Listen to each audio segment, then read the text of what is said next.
Morning, everybody. Welcome to Lake Piru. Nice little day up here for a drive this Labor Day weekend. And this is Zach, and thank you so much for sharing your time in your car, sir. Of course. And your 997.2 GT3. Correct. Tell me about this thing. I was actually hunting for the .1 car because I think they look a little bit better, design's a bit cleaner, and you get a sunroof. Blasphemy, I know. It's okay. California, you're allowed. Yeah, definitely. But I found this one CPO'd, which is a nice peace of mind when you're looking at these cars. So, But stock car. stock. I wanted to get it with the fancy full leather and everything because Extended leather and suede package. yeah, when you get a car like this, you want to get it the way you want it. Yeah. So, When you're searching used, that can be tough because a lot of the really good ones people are hanging on to. right. And a lot of the really good ones that they're selling, they want a lot of money for them. Yeah. But this is good. Black center lock wheels. Yeah, they all come with center locks. And, Kind of a pain. Whenever you want to get the tires changed, you got to take it to the dealer. They don't give you the big wrench? I thought you They got the big do, wrench. but do you trust the guy at Costco to use the big wrench? No, out I there? don't. Exactly. No, I don't. Well, let's see how this is. I haven't driven one of these in a very long time. And, these are crowd pleasers, these cars. yeah. They're light, they rev happy, and oh yes. And when you drive them, everything seems right with the world. It's hard to be unhappy in the GT3. I completely agree with you. So right now where the dampers, which are adjustable, are in normal mode. Right. That's the way to do it. They get a little stiff for the street, right? Yeah. Oh, that sounds good. Never been driving it and wished it was any stiffer. Yeah, no, not at all. There's very few cars where I drive that I wish were stiffer.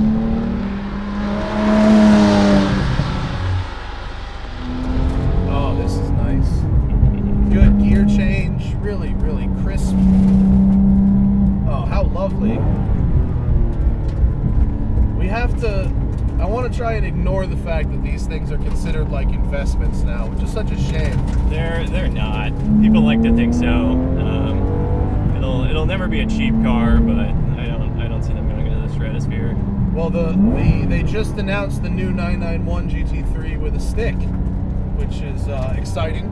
Right. Maybe that'll bring the 911R back down into reality. Well, that's, the people who have spent $500,000 on an R are probably going to feel silly.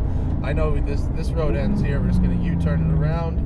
It was just easier to go that way out of the lot. Yeah. But the R is really cool. I had a quick go in an R, and it's pretty amazing stuff. But is it that much better than a GT3 with a stick would be? Probably not. Although, interestingly, I'm told by people who know, and I don't have any proof of this at all, I'm just saying I was told that although the PDK, shifts faster, you lose about 40 wheel horsepower through PDK. Interesting. So they say that's when the R is quicker than the GT3 RS. A lot of that comes from that. Interesting. That's just what I'm told. I have no confirmation. But these cars, what Porsche does well with these? It's the combination of feeling light and then also solid. Usually you get kind of one or the other, Like I just had a go in an R8, which feels very solid, but not light the way this does. Everything on these, like the door panels and stuff, they feel really solid and dense, but also just super light, which is great about these cars.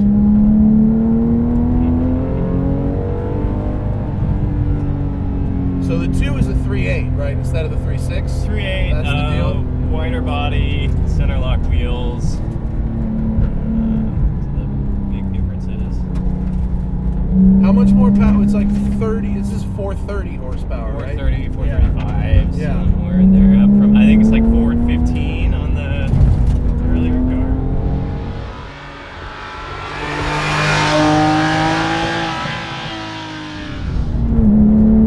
So nice to rev out, and you kind of have to rev it, but at the same time it's got the torque where you don't really need to. Yeah, it's got more shove than you'd think reading the numbers. Right. But it's not a numbers car. It's a feel car. Yeah. It's a feel car. I mean, if you wanted the fastest lap time possible. You get a Viper ACR, Right. call it a day, you know. But this is it's a sensation car. Yeah, it definitely has a sense of drama when you're going down the back roads. It's so nice. The brake pedal is really tight on these though. It's not a lot of travel in that pedal. Right. Like it feels like you get into you've driven like race cars, track cars, right? Before? No, I have not. So when you get into one of those and you have cold brakes, Mhm. you really have to like stand on the pedal to feel like it's going to do anything. And this is kind of like that. It works better when it's cold, but just not a lot of brake pedal travel. Right. The gas pedal's kind of low in relation to the brake pedal too, so It is, kind of yeah. makes it hard to. Wow, that's just revving it is such a nice sensation though. So you get up to the top half of it, it's really, really fantastic. And it's amazing how little like engine vibration makes it into the cabin. Like when the engine's behind you and it's a flat engine, like you don't get any vibrations up here, and so it's actually lower stress to drive than you think. Right. So beautiful to rev.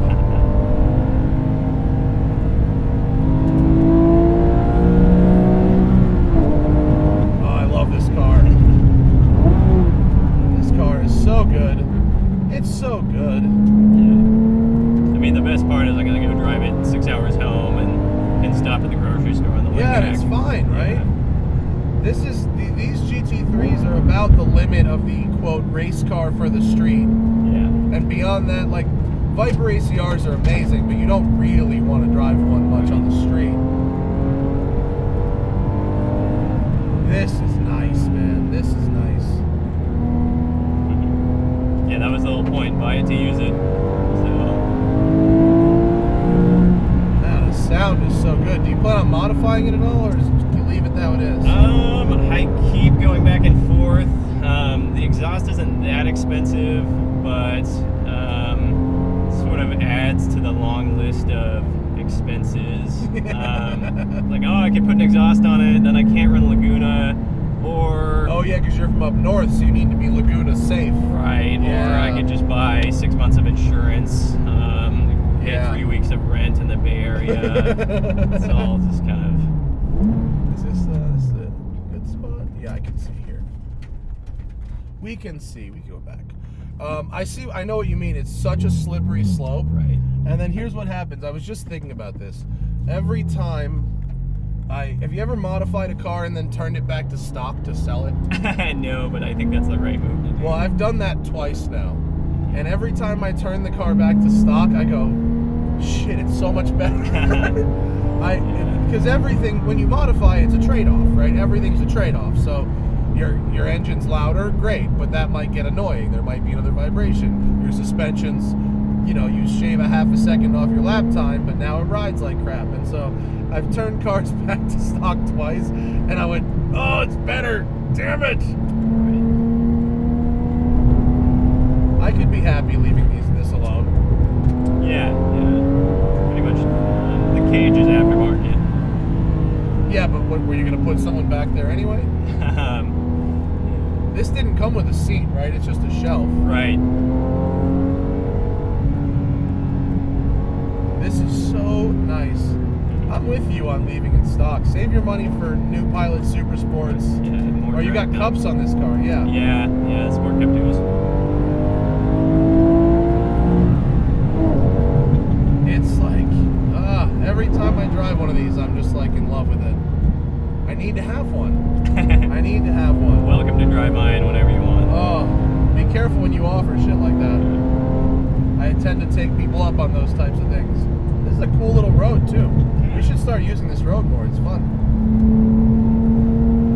But these are like, they're not too annoying on the street. You can just drive them. As long as you're willing to replace that front lip once in a while.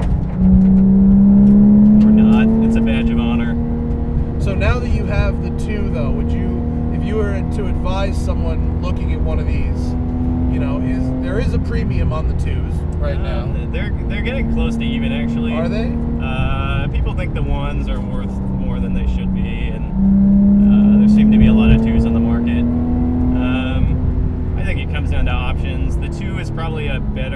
experience, the one looks a little bit better. More modern interior. Well, some people say the 3.6 is a better engine than the 3.8. It's revier, so I've heard, or faster to rev. But not as much torque. That's Yeah, that's not the quite as trade-off. much power. I was looking at a one. You know, my friend got one for a good price reason, and I was like, oh, got my DeLorean money. Maybe I'll buy one of those. And then, like almost overnight, the prices went up like 10%. Yeah. I would love to hear someone try and get in this car and say that they're not having enough fun and they want the revier motor. Just don't think that's on the table. Well, it takes a very, unless they're just parroting what they read on the internet, which Right. plenty of people do. Mm-hmm. Like, the only person I know who can really do that is like Chris Harris and Randy Post. Those are the only two people Yes. that are sensitive enough to certain different cars to legitimately say one versus the other. Right. But, I mean, honestly, just, you can't go really wrong with either. Win-win situation. Yeah, but this is such a nice driving experience.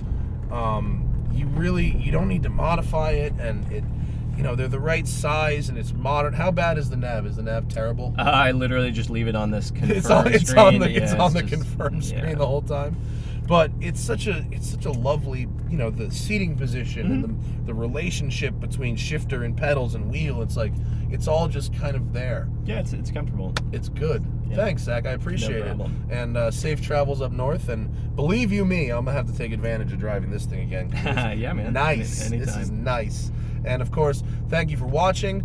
You want to follow along, check out Zach's Wheel Well. And if you want to submit your cars to me, send them over to my Wheel Well or email your Wheel Well link to us. Thanks for watching, and we'll see you guys next time.